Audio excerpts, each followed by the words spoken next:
میرے اور آپ کے آقا و مولا حضور ختمی المرتبت صلی اللہ علیہ وآلہ وسلم ان بلندیوں پر تشریف فرما ہوئے جہاں کسی کا وہم و گمان اور تصور بھی نہیں پہنچ سکتا۔ آقا کریم علیہ الصلاۃ والسلام کو اللہ نے بہت سارے معجزات عطا کیے ہیں۔ علماء نے تقریباً 1200 معجزات مختلف کتب میں بیان فرمائے ہیں۔ تعداد کہیں زیادہ ہے، لیکن جو ہمارے تک مختلف اسناد کے ذریعے، روایات کے ذریعے پہنچے، وہ تقریباً 1200 کی تعداد بنتی ہے۔ ان معجزات میں سب سے بڑا معجزہ جو اللہ کے محبوب علیہ الصلاۃ والسلام کو عطا کیا گیا وہ معجزہ قرآن ہے، اور دوسرا بڑا معجزہ جو حضور علیہ السلام کو عطا کیا گیا وہ معجزہ معراج ہے۔ معراج النبی کے حوالے سے بہت تفصیلات ہیں، اور درجنوں اصحاب واقعہ معراج کی حکایت کرتے ہیں۔ قرآن مجید میں مسجد حرام سے لے کر مسجد اقصیٰ تک کے سفر کو صراحت کے ساتھ بیان فرمایا گیا ہے، اور مسجد اقصیٰ سے لے کر کے جہاں تک خدا نے چاہا حضور کا تشریف لے جانا کنایات سے، اشارات سے بیان فرمایا گیا ہے، جس طرح سورہ النجم میں اور یہاں سورہ بنی اسرائیل کے ابتدائیے میں۔ تو عقیدہ پھر یہ ٹھہرا کہ مسجد حرام سے لے کر مسجد اقصیٰ تک حضور کے معراج کو چونکہ قرآن مجید کے صریح لفظوں میں بیان کیا گیا ہے، تو اس کا انکار کرنا کفر ہے۔ اور مسجد اقصیٰ سے لے کر جو آگے کا حضور کا سفر ہے، یہ احادیث صحیحہ کے ساتھ بیان ہوا، اور اشارات میں، کنایات میں بیان فرمایا گیا۔ تو اس کا انکار کرنا گمراہی ہے، اور اس سفر کا انکار کرنے والا حضرت ملا جیون علیہ رحمہ تفسیرات احمدیہ میں لکھتے ہیں دال مدل اور گمراہ ہے، یعنی خود بھی گمراہ ہے اور گمراہ کنندہ ہے۔ آگے اس میں اہل علم کا اختلاف ہے کہ معراج عالم بیداری میں ہوا یا یہ حضور علیہ السلام کا دیکھا ہوا کوئی خواب تھا، یا امر منامی تھا، یا امر روحانی تھا۔ ایک طبقہ یہ خیال کرتا ہے کہ حضور علیہ السلام نے یہ خواب دیکھا، اور بعض لوگوں کا خیال ہے کہ یہ حضور کی روحانی پرواز تھی، لیکن امت کا کثیر طبقہ جس میں محدثین بھی ہیں، ائمہ بھی ہیں، اصحاب بھی ہیں، وہ اس بات کا قائل ہے کہ حضور علیہ السلام جسم اور روح کے ساتھ بنفس نفیس جہاں تک خدا نے چاہا تشریف فرما ہوئے۔ اور علامہ محمود آلوسی شکری بغدادی علیہ رحمہ روح المعانی کے اندر بڑی نفیس گفتگو کی ہے اس موضوع پر، اور انہوں نے کہا کہ اگر یہ امر منامی تھا، خواب میں حضور نے معراج کیا، تو انکار کی کوئی وجہ نہیں سامنے آتی۔ ہم میں سے بھی کوئی اگر ایسا دعویٰ کرے کہ میں خواب میں گزشتہ شب یا جو ہے وہ آج صبح فجر کے بعد مجھے سونا ہوا تو میں سین حرم میں تھا، اور وہاں سے مدینۃ المنورہ میں حاضری ہو گئی، اور وہاں سے مسجد اقصیٰ چلا گیا، اور اس کے بعد میری آنکھ کھل گئی، یہ بات آج کی تاریخ میں بیان کروں تو آپ اس کا انکار نہیں کریں گے کہ ہو سکتا ہے آپ نے خواب دیکھا ہو۔ آپ بیان کریں اور میں انکار نہیں کروں گا کہ ہو سکتا آپ نے خواب دیکھا ہو، اور اس طرح کے اس قبیل کے خواب ہم دیکھتے بھی رہتے ہیں، بالخصوص جن دنوں کے اندر سعادت نصیب ہوتی ہے حج یا عمرے کی، تو واپسی آ کے کئی دن تک جب صبح ہم بیدار ہو رہے ہوتے ہیں تو اس وقت ایسے ہی لگ رہا ہوتا ہے کہ کسی نے ہمیں اٹھا دیا ہے اور ہم حرم میں جا رہے تھے یا وہاں نماز پڑھ رہے تھے۔ تو اگر حضور نے مسجد حرام سے مسجد اقصیٰ تک کا سفر یا اس سے آگے کا سفر خواب میں کیا تھا تو علامہ آلوسی شکری بغدادی علیہ رحمہ فرماتے ہیں فَمَسْتَحَالُوهُ قریش، تو قریش نے اس کو محال کیوں جانا، جبکہ یہ ایک عقل میں آنے والی چیز ہے۔ تو انہوں نے اس پر ہنگامہ کھڑا کر دیا، اور ہانی نے حضور کو عرض کیا کہ حضور یہ لوگوں کو بیان نہ کیجیے۔ سب سے پہلے یہ واقعہ حضور نے حضرت ہانی کو بیان کیا، کیونکہ ان کے گھر سے حضور کا کہ معراج کا سفر شروع ہوا تھا۔ تو انہوں نے کہا، جب حضور نے سب سے پہلے ان کو بیان کیا تو انہوں نے کہا کہ آپ یہ بات کفار کو نہ بتائیں، مسلمانوں کو بھی نہ بتائیں، چونکہ جب یہ بتائیں گے تو وہ لوگ اس پر بات کریں گے۔ تو حضور نے فرمایا میں تو بتاؤں گا، اور حضور مامور تھے اللہ کی طرف سے، اور آقا کریم نے وہ بتایا، اس کا رد عمل کچھ بھی ہو، حضور علیہ السلام نے وہ بات لوگوں تک بتائی، اور پھر اس پر خوب پراپیگنڈا کیا۔ ابو جہل نے ڈھول پیٹا اور لوگوں کو جمع کر کے کہا کہ یہ نئی بات سن لو۔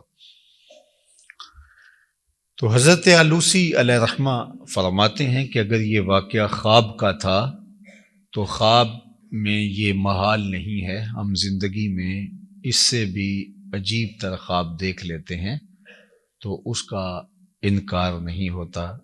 انکار اس لیے ہوا کہ حضور علیہ السلام نے جاگتے ہوئے جانے کی بات کی تھی۔ اور پھر انہوں نے باقاعدہ اس پر ہنگامہ کھڑا کیا، بلکہ آپ نے لکھا کہ جو کچے لوگ تھے، پختہ کار مسلمان، ان کا تو ایمان تقویت پاتا ہے، اور حضرت ابو بکر رضی اللہ تعالیٰ عنہ نے بغیر حضور سے ملے اس کی تصدیق اور تائید بھی اور تصویب بھی کی۔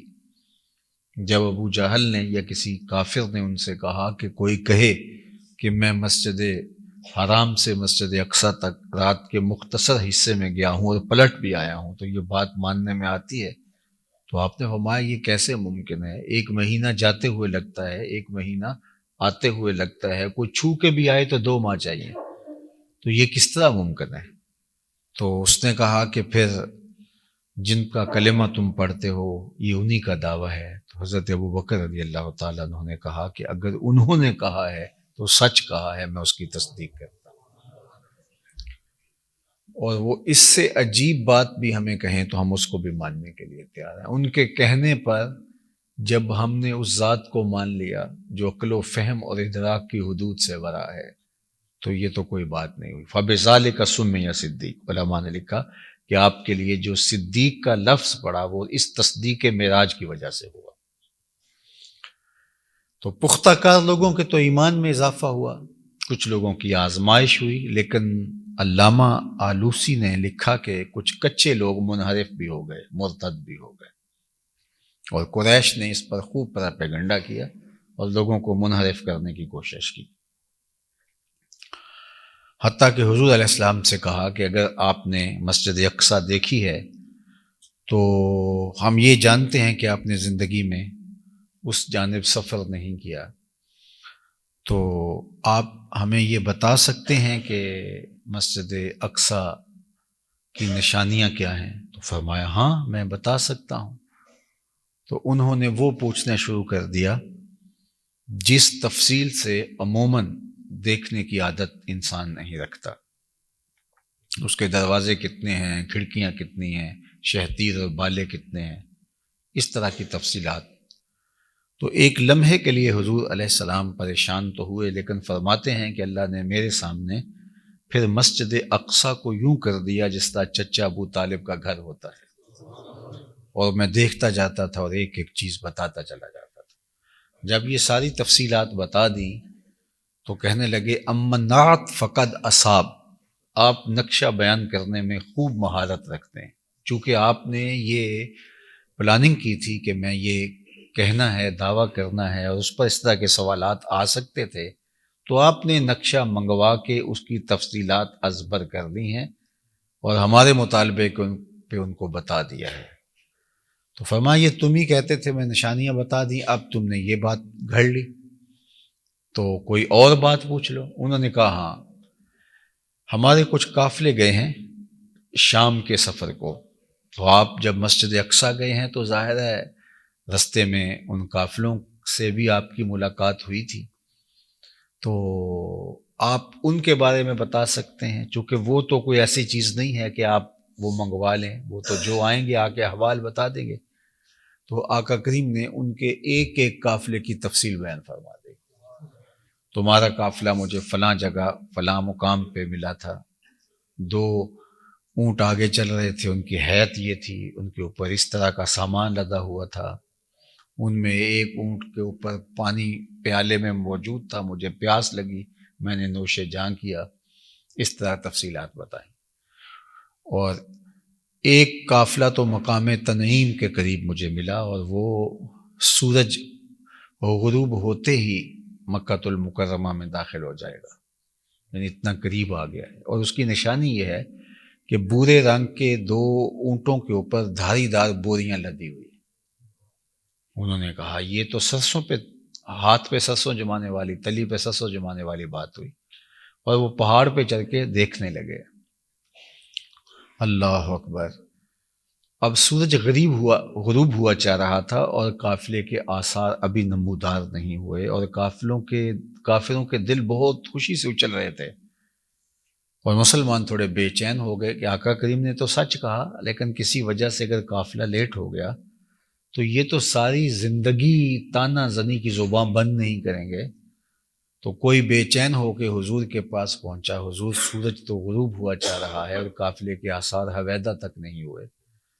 تو آقا کریم کے قلب اطہر پر تھوڑی گرانی آئی، تو جبریل حاضر خدمت ہوئے، کہا محبوب پریشان نہیں ہونا، جب میں خاطر رکھیے، جب تک قافلہ نہیں آتا سورج ڈوبنے نہیں دیں گے۔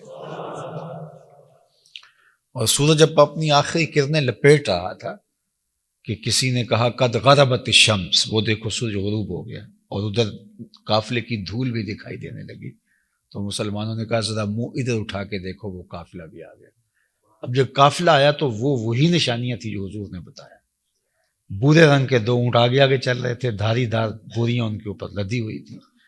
تو اب تو انکار کرنا چاہیں بھی تو نہیں کر سکتے تھے، لیکن کہنے لگے کہ حاذہ من سحر ابن ابی کبشہ، یہ ابو کبشہ کے بیٹے کا جادو ہے جو سر چڑھ کے بول رہا ہے۔ تو اس طرح انہوں نے اس حقیقت واقعیہ کا انکار کر دیا۔ یہ سارے واقعات باقی لوگوں نے بھی بیان کیے ہیں، لیکن علامہ آلوسی نے اس پر گفتگو کی ہے، اور یہ چیزیں بطور دلیل پیش کرنے کے بعد کہا کہ اگر یہ معاملہ خواب کا تھا تو یہ اتنا کچھ کیوں ہوا؟ کچھ لوگوں نے ارتداد کا رستہ اختیار کیا، ابو جہل نے ڈھول پیٹا، حضرت ابو بکر نے کہا میں تصدیق کرتا ہوں، نقشہ جو انہوں نے پوچھا مسجد اقصیٰ کا وہ حضور علیہ السلام نے بیان کیا، قافلوں کی آمد کی خبر، اور یہ سب کچھ اگر یہ خواب ہی تھا تو پھر یہ اتنا کچھ کیوں ہوا؟ خواب تو میں اگر آپ بیان کر دوں تو آپ اس پر اتنی بات میرے خواب پر نہیں کریں گے، چہ جائے کہ جو ہے وہ اللہ کے محبوب علیہ السلام کے خواب پر۔ فرمایا یہ خواب نہیں تھا، یہ عالم بیداری میں جانے کی بات تھی۔ اور یہاں قرآن مجید نے سبحان الذی اسریٰ بعبدہ، عبد کہہ کے جب اس واقعہ کی حکایت فرمائی ہے تو عبد جسم اور روح دونوں کے مجموعے کا نام ہے۔ اور دوسرا، اس بات کو بیان کرنے سے قبل میرے رب نے بھی اس سے قبل اپنی پاکیزگی بیان کی ہے، اپنی جو ہے وہ تنزیہ بیان کی ہے۔ سبحان الذی اسریٰ بعبدہ، پاک ہے وہ ذات ہر کمی سے، کجی سے، نقص سے، کمزوری سے، جس نے اپنے بندے کو سیر کرائی۔ تو اگر یہ خواب کا معمول کا واقعہ تھا تو اس کو اس اہتمام کے ساتھ بیان کرنے کی اس قدر رب کو رب ہو کے ضرورت کیا تھی؟ تو یہ بات ذہن میں رکھیے کہ یہ بات خواب میں نہیں تھی، یہ بات عالم بیداری کی تھی، اور اللہ کے محبوب علیہ الصلوۃ والسلام عالم بیداری میں گئے، اور پھر روح کی پرواز کے لیے براق لانے کی کیا ضرورت تھی؟ جبریل براق لے کے آتے ہیں۔ روح تو سواری نہیں کرتی، سواری تو جسم کرتا ہے۔ تو یہ وہ سارے واقعات ہیں جو یہ بتاتے ہیں کہ یہ سب کچھ عالم بیداری میں ہوا۔ تو یہ واقعہ معراج عالم بیداری میں ہوا، اور یہ لوگوں کے لیے آزمائش تھی۔ باقی بھی معجزات لوگوں کے لیے آزمائش ہیں، چونکہ معجزہ ہوتا ہی وہ ہے ما یعجز بہ العقل، جو عقل انسانی کو عاجز کر دے۔ معجزے کی یہ تعریف کی گئی ہے کہ معجزہ وہ امر خارق، یعنی ایسا امر ہے جو عادتاً نہیں روح پذیر ہوتا۔ عادتاً جو ہو جائے وہ تو ایک عادت ہے، وہ تو محیر العقول بھی ہو تو وہ عادتاً ہو جاتا ہے۔ معجزہ خرق عادت امر ہے جو عادت کو توڑ دے، اور نبی سے اعلان نبوت کے بعد ظہور پذیر ہو اور اس کی نظیر لانا ممکن نہ ہو۔ یہ معجزے کی تعریف ہے۔ اس کی نظیر لانا ممکن نہ ہو، اعلان نبوت کے بعد نبی سے ظہور پذیر ہو، اور خرق عادت ہو، عادت کو توڑ دے۔ عادتاً جو نہ ہوتا ہو وہ نبی کے ہاتھ سے بغیر اس عادت کے، لوہے کو گرم کر کے نرم کر لیا جاتا ہے۔ یہ عادت ہے لوہے کی کہ جب بھی اس کو بھٹی میں ڈالا جاتا ہے تو وہ نرم ہو جاتا ہے۔ لیکن حضرت سیدنا سلیمان پیغمبر کے والد گرامی داؤد علیہ السلام، اور وہ بھی پیغمبر ہیں، اللہ نے ان کو یہ اعزاز دیا تھا کہ لوہے کو اس کی عادت کے بغیر نرم کرتے تھے، یعنی اس کو ہاتھ میں پکڑتے وہ موم کی طرح نرم ہو جاتا۔ تو لوہا ویسے بھی نرم ہوتا ہے، لیکن اس کی عادت نرم ہونے کی کیا ہے کہ اس کو بھٹی میں ڈال کے گرم کیا جائے تو وہ نرم ہوتا ہے۔ لیکن یہ جو ہی ہاتھ سے چھوتے تو ہاتھ کے چھونے کی وجہ سے وہ موم کی طرح نرم ہو جاتا۔ تو یہ معجزہ قرار پایا، چونکہ عادتاً ایسا نہیں ہوتا۔ بیمار کو دوائی دی جائے تو وہ شفا پا جاتا ہے، تو یہ عادت ہے۔ لیکن کوڑی کے جسم پہ حضرت سیدنا عیسیٰ علیہ السلام ہاتھ پھیرتے تو اس کو شفا مل جاتی ہے۔ تو یہ عادت سے ہٹ کر خرق عادت امر تھا، اور نبی سے یہ ظہور پذیر ہوا۔ اگر ایسا کوئی امر غیر نبی سے ظہور پذیر ہو جائے تو پھر اس کو معجزہ نہیں کہتے، اس کو پھر کرامت کہیں گے۔ ہے وہ بھی خرق عادت، کرامت بھی خرق عادت ہے، لیکن وہ غیر نبی سے ظہور پذیر ہوتا ہے تو وہ پھر کرامت کہلائے گی۔ اور ورنہ جو ہے وہ اگر نبی کے ہاتھ سے ظہور پذیر ہو تو معجزہ کہلائے گا۔ نبی کے ہی ہاتھ سے ظہور پذیر ہو لیکن اعلان نبوت سے قبل ہو تو پھر وہ ارہاس کہلائے گا۔ بات وہی ہے، لیکن ابھی اعلان نبوت نہیں فرمایا تو وہ ارہاس کہلائے گا، معجزہ نہیں کہلائے گا۔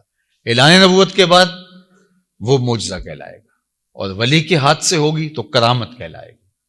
اور بعض اوقات کسی بندہ مومن کو اللہ یہ اعزاز عطا کر دیتا ہے، وہ کسی کمال کے مرتبے پہ اس طرح ولایت کے درجے پہ فائز المرام نہیں ہوتا کہ اس نے کوئی کہہ دیا تو اللہ نے وہ پورا کر دیا، یا ایسا تو وہ گناہ گاروں کے ساتھ بھی ہو جاتا ہے، تو اس کو معونت کہتے ہیں۔ اللہ نے مدد کی، نصرت اور اعانت خاص فرما دی۔ اور بعض کا کچھ لوگ مکار ہوتے ہیں، ان کے ہاتھوں سے بھی کچھ چیزیں ظہور پذیر ہوتی ہیں، تو اس کو استدراج کہتے ہیں، استدراج، اور وہ بھی آزمائش ہوتی ہے، جس طرح دجال کو اللہ تعالیٰ کرے گا۔ دجال استدراج کرے گا اور وہ مارے گا بھی اور زندہ بھی کرے گا، تو یہ اس کی نہ کرامت ہوگی، نہ معجزہ ہوگا، نہ ارہاس ہوگا، نہ معونت ہوگی، بلکہ اس کا یہ استدراج ہوگا، اور یہ اس دور کے لوگوں کے ایمان کو پرکھنے کے لیے ہوگا۔ اور اس سے نیچے ایک درجہ فنکاری بھی ہے جو آج کل چلتی ہے۔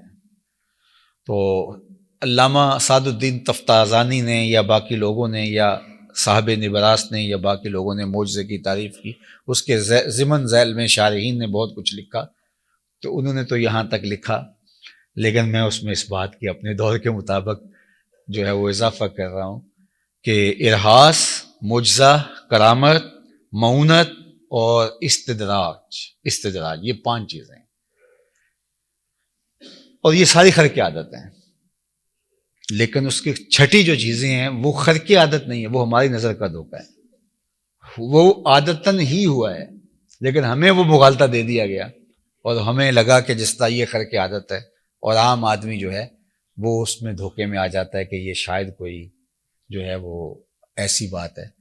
تو وہ استدراج بھی نہیں ہوتا، جو استدراج ہوتے ہیں شیاطین کے پاس یا دجال کے پاس ہوگا، تو وہ استدراج بھی نہیں ہے، چونکہ یہ صاحب اس درجے کے شیطان بھی نہیں ہے۔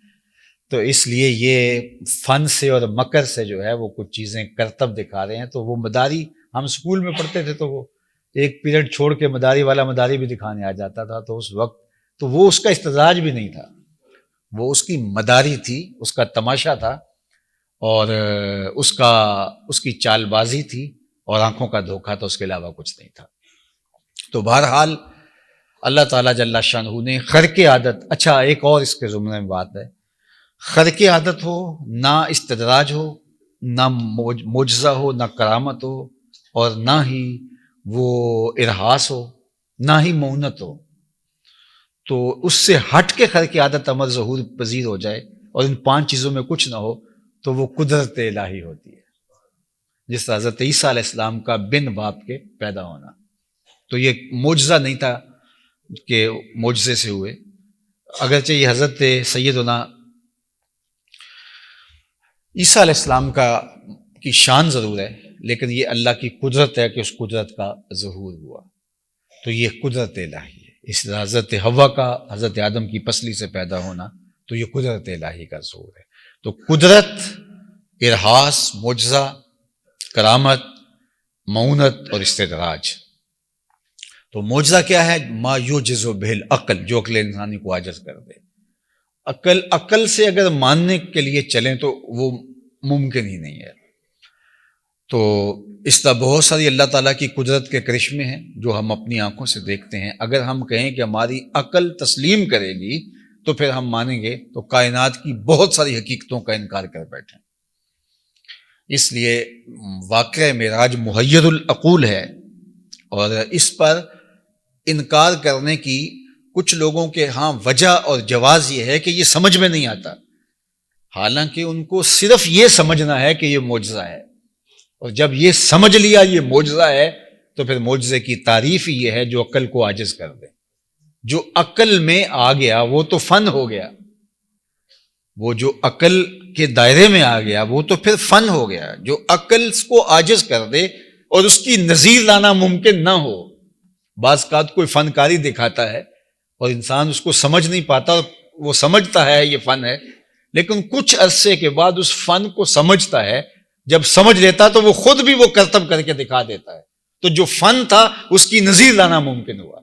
اور فن جو ہے وہ عقل میں جلد یا بدیر آ جاتا ہے، فنکار اپنے فن کو، اس مکر کو اپنے بیٹوں میں منتقل کرتے تو منتقل ہو سکتا ہے، لیکن جو معجزہ ہے یا کرامت ہے یہ فن کی طرح نہیں ہے، نہ تو یہ عقل انسانی میں آ سکتا ہے اور نہ ہی اس کی نظیر لانا ممکن ہے۔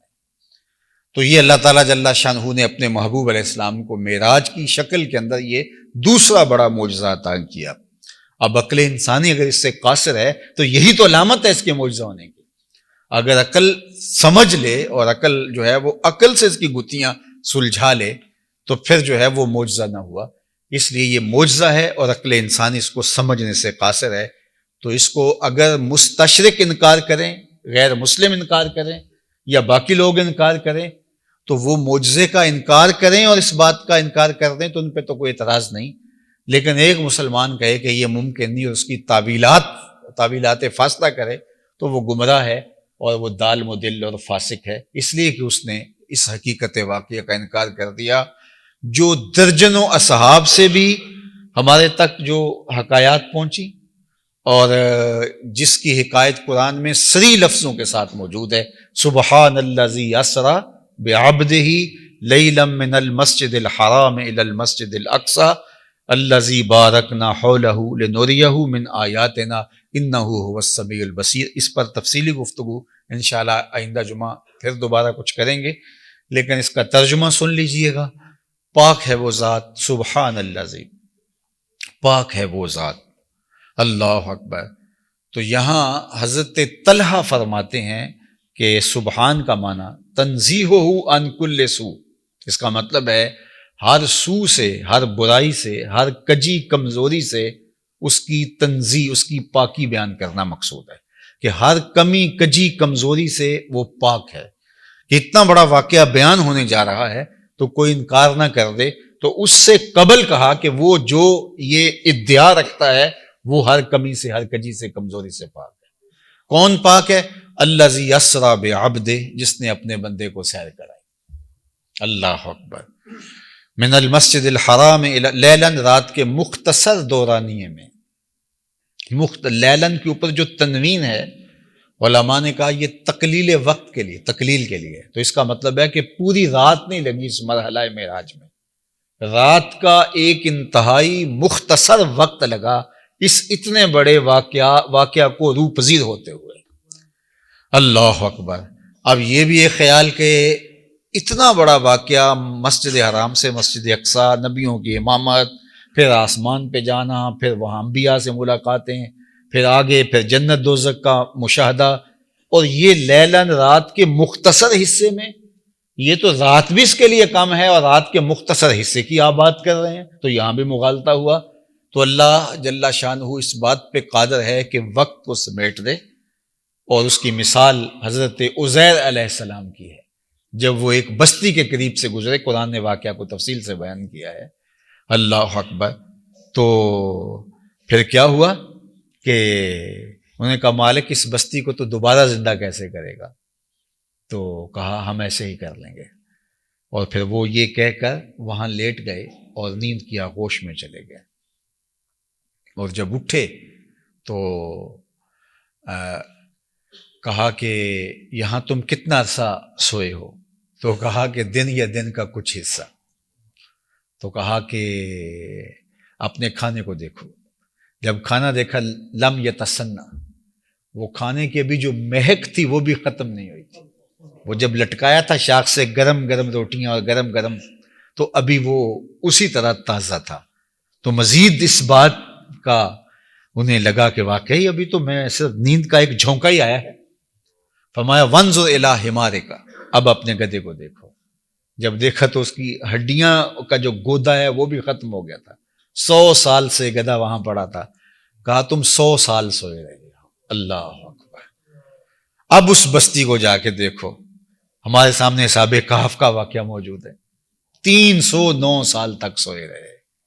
اور اللہ فرماتا ہم ان کی کروٹیں بھی خود ہی بدلتے رہے. اللہ اکبر.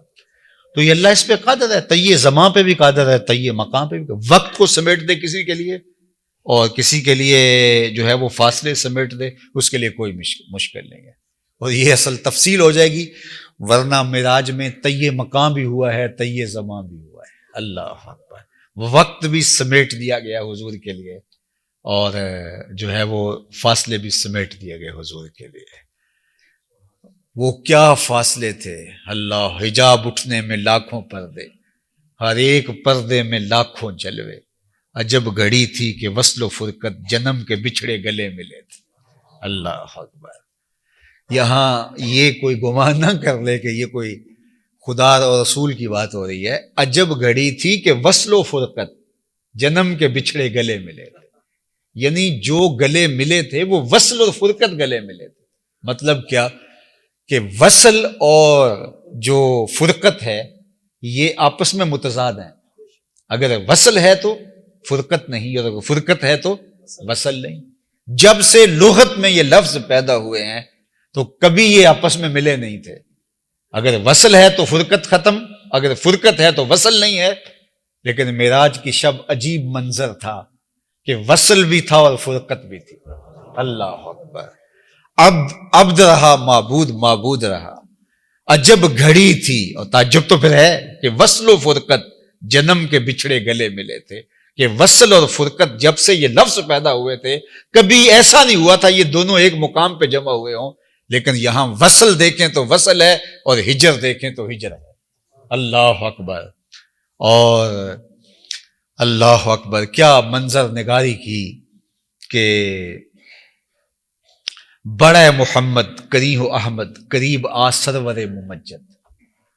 آواز آ رہی تھی نا، بڑ اے محمد بڑھ اے محمد صلی اللہ علیہ وآلہ، کریں ہو احمد، قریب آ سرور ممجد، نثار جاؤں وہ کیا گھڑی تھی، وہ کیا ندا تھی، وہ کیا سمے تھے۔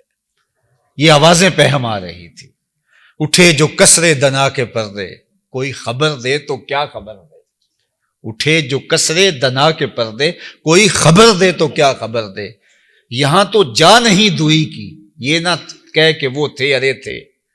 اللہ اکبر، اس مقام پہ پہنچے جہاں دوئی کا مقام ہی نہیں ہے، تو پھر اب یہ کہنا پڑے گا کہ بس وہی تھا اور کوئی دوسرا تھا نہیں، چونکہ یہ مقام دوئی نہیں ہے، تو کہا یہ نہ کہہ کہ وہ نہ تھے ارے تھے۔ اللہ اکبر، وہ کیا منظر تھا، کیا گھڑیاں تھی، کیا لمحے تھے، اور کیا مقام رفیع تھا۔ عجیب کمان حیرت میں سر جھکائے، عجیب چکر میں دائرے تھے، کمان امکاں کے جھوٹے نکتوں، تم اول آخر کے پھیر میں ہو، محیط کی چال سے پوچھو کدھر سے آئے کدھر گئے۔ وہی ہے اول، وہی ہے آخر، وہی ہے ظاہر، وہی ہے باطن، اسی کے جلوے، اسی کو ملنے، اسی سے اس کی طرف گئے تھے۔ اللہ اکبر، کوئی حد ہے ان کے عروج کی، بلا غل اولا بک، تو پھر کیا سمجھے، کمان حیرت میں سر جھکائے، عجیب چکر میں دائرے تھے۔ اللہ اکبر، دائرے چکر دیتے ہیں، یہاں دائرے خود چکر میں۔ اللہ اکبر، کمان حیرت میں سر جھکائے، عجیب چکر میں دائرے تھے، وہ کیا منزل تھی، کوئی حد ہے ان کے عروج کی، بلغ العلا بے کمال ہی، وہ ایک ایسا مقام اور مرحلہ ہے جہاں عقل انسانی، خرد، فہم، ادراک، یہ سب بے بس ہو جاتی ہیں، اور میرے محبوب وہاں تک پہنچے جہاں کسی کا تصور بھی نہیں پہنچ سکتا۔ سی میراج راز محبتاں دا، نہیں سی کسے دی سمجھ وچان والا، سدیا طالب تے گیا مطلوب ہوتے، جبرائیل سی صد لے جان والا، بازے آخ دے بن دروازیاں تو کیویں پہنچیا عرش تے جان والا، ابر عقل نو ایتھے دخل کیے، جانے جان والا یا لے جان والا۔ سبحان الذی اسریٰ، میں نے اپنے بندے کو سیر کیا، یہ سیر میں نے کہا، دعویٰ محبوب کا نہیں ہے، حضور کا دعویٰ نہیں ہے کہ میں گیا ہوں، رب کا دعویٰ میں لے گیا ہوں، بلکہ حدیث بھی اٹھائی ہیں مالک بن سعصع سے، اور باقی جتنے بھی اصحاب ہیں سب سے مین راوی یہی، سب سے آپ دیکھیے وہ کیا کہتے ہیں، حضور علیہ السلام ثم اورج بنا الی السماء، پھر ہمیں اوپر لے جایا گیا، اورج بی کے لفظ ہیں، اورج بنا کے لفظ ہیں، وہاں جو احادیث حضور نے بیان فرمائی ہیں معراج کے حوالے میں، وہاں بھی حضور نے دعویٰ نہیں کیا کہ میں گیا، وہاں بھی ثم اورج بنا، ثم اورج بی، مجھے پھر لے جایا گیا، ہمیں پھر لے جایا گیا، تو بات تو ادھر سے ہی ہے، اور رب بھی کہتا سبحان الذی اسریٰ بعبدہ، یہ سیر میں نے کروائی ہے، میں نے بلوایا، بات کرنی ہے تو مجھ سے کرو، اور میری شان یہ ہے سبحان الذی اسریٰ بعبدہ، میں ہر کمی کجی سے پاک ہوں، جو چاہوں کروں، کوئی جو ہے وہ میرے لیے کوئی محالہ، کوئی مشکل، کوئی استحالہ نہیں ہے۔ تو اس لیے یہ میرا دعویٰ ہے، میں رات کے مختصر حصے میں مسجد حرام سے مسجد اقصیٰ تک، اور پھر جہاں تک چاہے اپنے محبوب کو لے جاؤں، مجھے کوئی بار اور کوئی بوجھ نہیں ہے۔ من المسجد الحرام الی المسجد الاقصیٰ، اور مسجد اقصیٰ کیا، الذی بارکنا حولہ، وہ مسجد جس کے ارد گرد اللہ نے برکتیں رکھی۔